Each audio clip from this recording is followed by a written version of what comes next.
She texts you all day, then disappears. She flirts, then acts cold. She opens up emotionally, then pulls away like you imagined it all. She hints at a future, but won't even commit to a weekend. You ask what's wrong. She says, nothing. You try harder. She gets colder. You back off. She gets closer again. You start to think maybe it's you. You begin questioning your worth, and all the while she's playing a game, and you're stuck reacting. Comment, no more games to show you're done playing along. Number 1. Stay emotionally calm. When someone pulls back, ignores you after showing interest, suddenly disappears after days of consistent texting, when you sense their energy shift for no reason, your first instinct is to panic, to fix it, to figure out what went wrong, to overthink every message you sent, every conversation, to wonder what you did that made them stop acting like they used to. And in that moment you forget the most important thing, that your value doesn't depend on how someone treats you temporarily, that people who play games want exactly that reaction. They want you confused. They want you doubting yourself. They want you to chase, because chasing is a form of control. And as long as you're reacting emotionally to their absence or coldness, they know they own your mind. They know they live rent-free in your head. And the moment you start scrambling for answers, sending long paragraphs, checking if they viewed your stories, thinking of clever ways to make them miss you, you've already lost the game they started. But here's what most people never tell you. The only way to win is not to play, not by being cold, not by acting fake, but by becoming so centered in your life that their inconsistency no longer holds emotional power over you. You train your response not because you're pretending not to care, but because you've grown to a point where you no longer place your peace in the hands of someone who can't even be consistent. You stop asking, why did they pull away? And start asking, why was I giving so much access to someone who hasn't earned it? You learn to let silence speak for you, not out of revenge, but because your focus is too valuable to waste on confusion. You learn to sit with discomfort without reacting to it. And in that stillness, you start to build the strongest skill of all, emotional discipline. And that discipline changes everything. Because now, when they ghost you, breadcrumb you, or send a dry response after a week of flirting, you don't rush to respond. You don't go into detective mode. You lean back and let the silence reveal what you need to know, because your worth isn't on trial, theirs is. And the moment you make that shift, you go from being the one who gets tested to being the one who filters. And that's when the game ends. Not when you get the person back, but when you no longer need them to feel okay. When your peace doesn't move based on their actions. When you're so focused on your own growth, your fitness, your finances, your purpose, your goals, that any emotional disruption from someone's cold behavior feels irrelevant because you've built something real within yourself. And every time you resist the urge to react, you prove to yourself that you are in charge of your life, not your emotions, and definitely not someone who can't even decide how they feel about you for more than a week. So instead of checking your phone every 2 minutes hoping they text back, you use that energy to build the habits that elevate your future. Because once you master staying calm in situations that used to trigger you, you unlock a level of clarity most people never reach. And from that place, you no longer crave people, you qualify them, and that's what makes you truly unshakable. And if you're ready to build that emotional strength and finally take control of your relationships and your peace, then the Stoic relationship blueprint is exactly where you start. This is not just a book. It's a complete system built on timeless Stoic principles that have transformed lives for centuries, now adapted to your reality. It's made for you, for every moment you felt confused, disrespected, or emotionally stuck. And the best part, it's now available as an audiobook, so you can listen while you walk, jog, train, or even during your daily routine.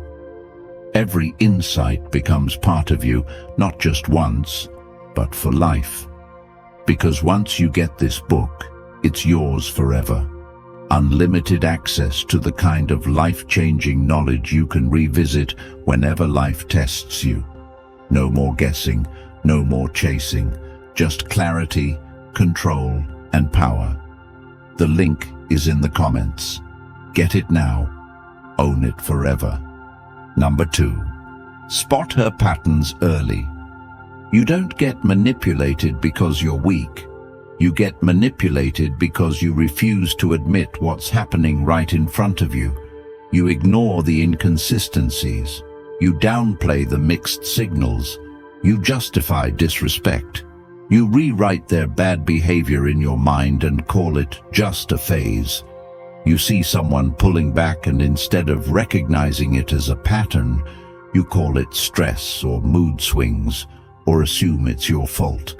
You over-rationalize everything, but deep down you know what's happening, because it's the same cycle you've been through before, the same emotional roller coaster wrapped in a different person. They come in hot, say all the right things, make you feel chosen, seen, valued, and the moment you start reciprocating, the moment you start caring back, everything changes. They become distant. They slow down replies. They cancel plans. They stop putting in effort. And it's not because they're busy. It's not because they're confused. It's because they want to see if you'll tolerate the drop in effort. And most people do, because most people don't have a standard for how they deserve to be treated.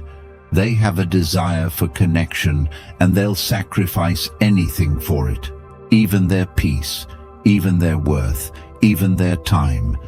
But what you need to understand is this: emotional games always follow a pattern. It's never random. There's a script, and once you learn it, you stop being a character in someone else's game. It starts with over-investment. They flood you with attention, fast bonding, intense texting, making plans that feel too good to be true. And they are, because right after that comes withdrawal, coldness, flakiness. And if you don't catch it early, you fall into the trap of chasing the high of the beginning, like an addict, chasing something that was never real but meant to hook you. And the moment you take the bait, they know they've got you. Because now you're emotionally invested in someone who's only partially present. They know you'll accept less and less just for the hope of getting more. And that's when the breadcrumbing starts. Just enough attention to keep you hoping. Just enough flirting to keep you thinking something might still be there. Just enough presence to keep you stuck in limbo. And that limbo becomes your prison. You stop moving forward.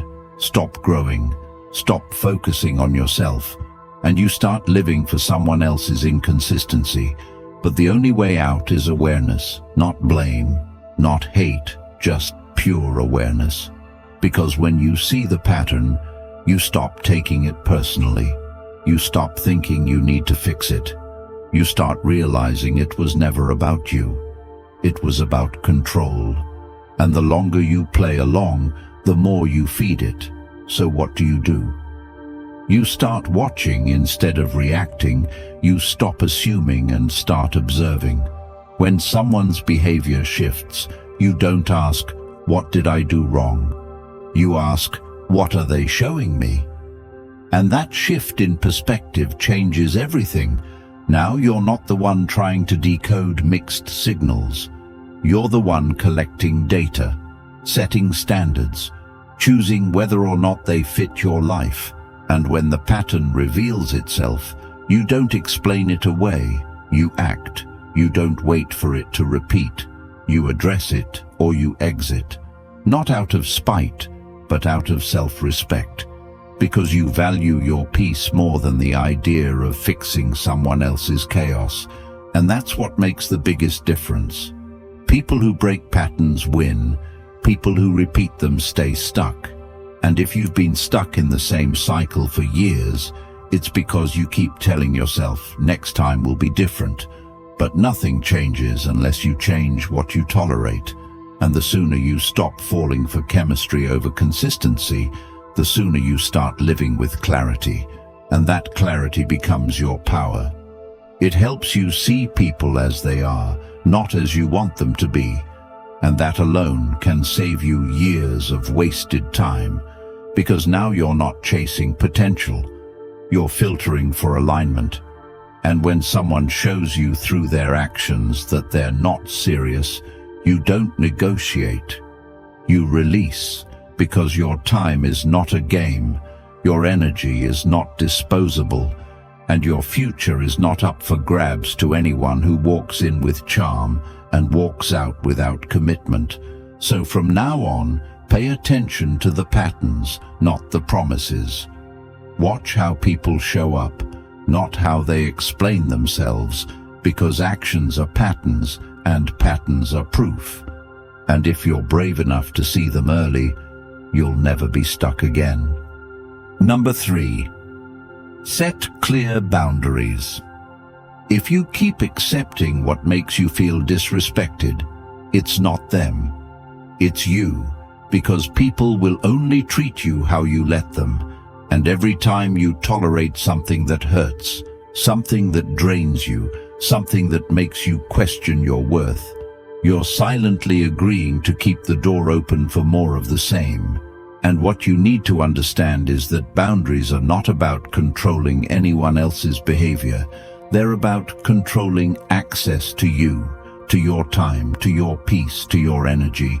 And every moment you allow someone who's inconsistent, who's passive-aggressive, who cancels plans without notice, who treats you like a backup plan, you're showing them that your standards are flexible and your backbone is weak.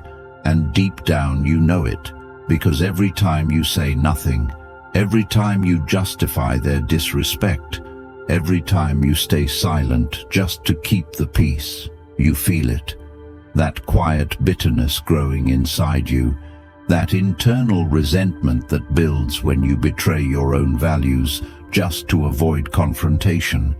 And that's what eats away at your confidence, not rejection, not loneliness, but the slow erosion of self-trust that happens when you pretend you're okay with things that hurt you. So the first step to setting boundaries is admitting to yourself what you truly don't want to experience anymore. No more ignoring red flags. No more saying, it's not a big deal, because it is a big deal when someone shows up late, flakes, leaves you on read, gives you mixed signals, or makes jokes at your expense in front of others. And instead of laughing it off or brushing it under the rug, you need to speak calmly, clearly, not to punish them, but to protect yourself. You say, this doesn't work for me, or I don't accept that, and then you watch what they do. Because people who respect you will adjust, but people who are using you will be offended. And that's when the truth shows up, not in their words, but in their reactions. And if they push back, guilt trip you, call you sensitive, or accuse you of overreacting, that's your signal to leave, not to argue, not to explain further. Because when someone doesn't honor your boundaries the first time, they're not trying to understand. They're trying to break them, and the longer you stay, the deeper they dig into your peace, until you forget what healthy even looks like, and you settle for chaos dressed up as chemistry. And that's not love, that's addiction to inconsistency, and it ends the moment you decide that peace matters more than company, that standards matter more than attention, because anyone can like you when you bend over backwards for them. but the ones who matter will stay when you finally stop shrinking to fit into their preferences.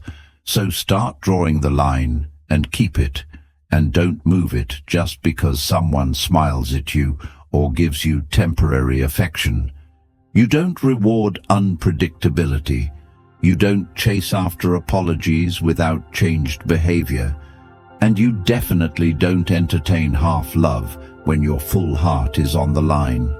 And yes, it will feel uncomfortable at first. Setting boundaries will make you feel selfish, guilty, even scared, especially if you've spent years being agreeable. But what's worse? A few minutes of discomfort or a lifetime of pretending to be okay with less than you deserve? Make the hard choice now so you don't live with regret later, because the more you train yourself to enforce your boundaries without emotion, without fear, without hesitation, the more your life starts to reflect the standard you've been silently begging others to meet. And that's when everything changes. Not because people suddenly start treating you better, but because you stop letting them treat you any worse. Number 4, don't chase attention. When someone starts pulling away, when their replies slow down, when the warmth in their tone turns cold, when the attention you were getting starts drying up, the average person panics. They start to overthink every word they've ever said. They blame themselves.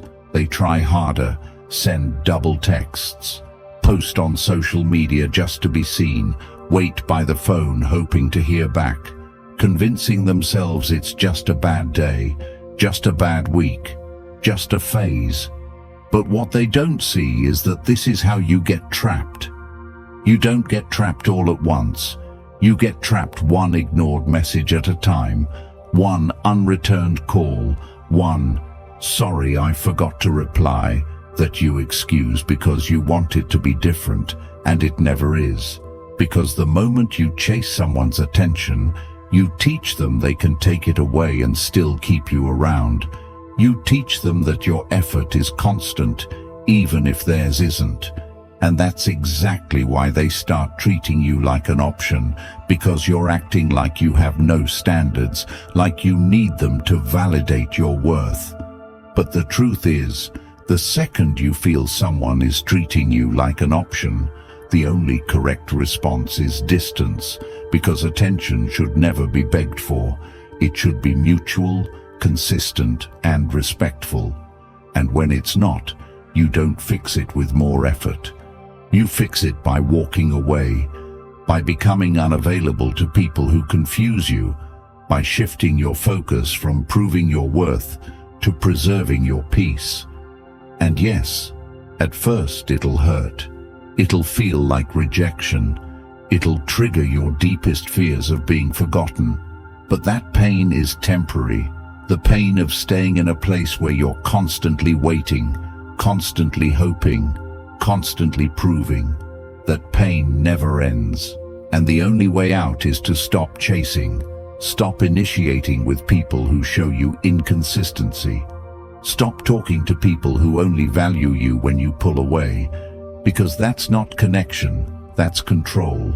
And you don't need more control in your life. You need freedom. And freedom begins the moment you stop needing someone to show up for you the way they did in the beginning. The moment you stop replaying their potential and start accepting their present behavior. The moment you say, if you don't show up for me with consistency, you don't get access to me at all. Because attention without respect is manipulation, it's bait, and if you take it, you'll spend your life performing just to keep someone who doesn't actually care if you're happy.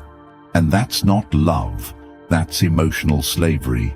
And the only escape is to stop giving your attention to people who treat it like it's free, and start giving it to your goals, your growth, your path, and your purpose. Because the people worth keeping will notice your silence, they'll notice your absence, and they'll step up without you needing to prompt them. But if they don't, then the silence gave you an answer, Words never could. And in that moment, you win. Not because you got them back, but because you got yourself back. The version of you that doesn't need someone to remind you you're enough. The version of you that respects yourself enough to never chase what walks away from you without reason. So stop explaining yourself. Stop proving your worth. Stop performing just to be seen. And instead, start building a life so full of value that the only attention you need is the one you give to your own progress, your own mindset, your own discipline. Because chasing attention is how you lose power, but detaching from it is how you rise. Number 5. Let her earn your time. If you keep giving time, energy, and access to people who haven't earned it, don't be surprised when they treat you like you're disposable. Because when you hand out your presence to anyone who shows you a little attention, when you give away your emotional investment before they've even shown consistency, you're not being kind, you're being careless. And that carelessness is costing you your peace, your focus, your growth, and the life you're meant to build. Because time isn't just something you spend, it's your most powerful resource. And when you give it to someone who plays games, who disappears, who strings you along with just enough affection to keep you hoping, but never enough commitment to build anything real, you're choosing distraction over direction. And every second you waste on someone who doesn't show up is a second you're not using to level up, to build your vision, to become who you're meant to be. And what's worse is you already know it. You feel it when you wait for replies that come late or not at all. You feel it when they cancel last minute, when they act hot one day and cold the next, and you tell yourself they're just busy or shy or uncertain. But deep down you know they're not unclear, they're just not serious. And if they were serious, you wouldn't have to wonder, because real connection doesn't confuse you. It doesn't make you question your worth.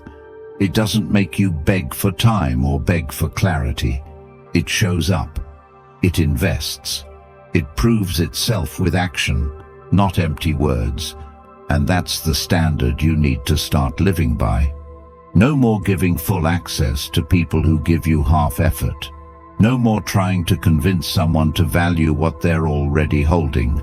Because the moment you have to ask someone to show up is the moment they've already decided not to. And you're not here to convince anyone to see your value. You're here to protect your value and only give it to those who see it without being told. And that starts by being selective. Not bitter, but selective. Because not everyone deserves you. Not everyone is meant to be close to you. And if someone wants your time, your attention, your energy, they should earn it through consistency, honesty, and clarity. And if they can't provide that, they don't get access. And that doesn't make you arrogant, it makes you self-aware, because time is not just minutes on a clock, it's your life. And when you give your life to people who don't respect it, you slowly lose yourself.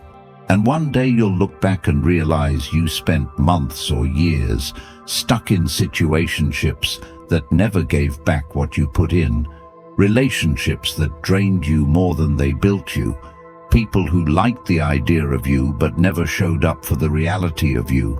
And the only way to stop that cycle is to raise your standard, to look at your calendar and ask, who am I building with and who's just wasting space?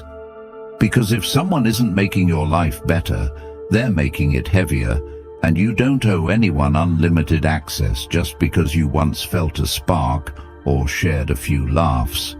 Feelings are not enough. Chemistry is not enough. Consistency is the minimum, and respect is the baseline. And if they can't meet that, they're not ready for you, and you don't shrink to keep them. You grow beyond them. And the people who belong in your life will either rise with you or fall away. Either way, you win, because your time is sacred, Your energy is expensive, and your future is too important to waste on people who can't decide whether or not they want to be part of it. So from now on, don't give unlimited time to people who bring limited effort. Don't prioritize people who treat you like an option, and don't allow access to your heart without proof of reliability. Because you don't chase love. You attract it by becoming so focused on your path that only those walking in the same direction can keep up. That's how you let people earn your time, and that's how you take your power back for good. Number 6. Focus on your life. The reason you keep falling for people who play games, the reason you get stuck in situations that drain you, the reason you feel like you can't move on, isn't because they're special. It's because you've made them the center of your life, while your own goals, growth, and self-respect sit in the background collecting dust.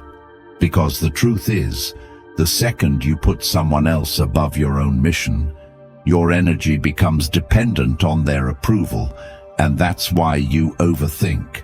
That's why you tolerate disrespect.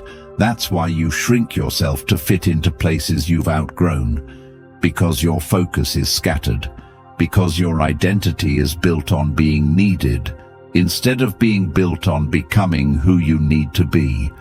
And what nobody told you is that until you become obsessed with your life, until you wake up every day chasing your potential with ruthless discipline, until your vision becomes louder than your distractions, you will always be vulnerable to emotional games, because a person with no direction is easily swayed, easily triggered, easily manipulated, and the people who want control over you can smell that from a mile away.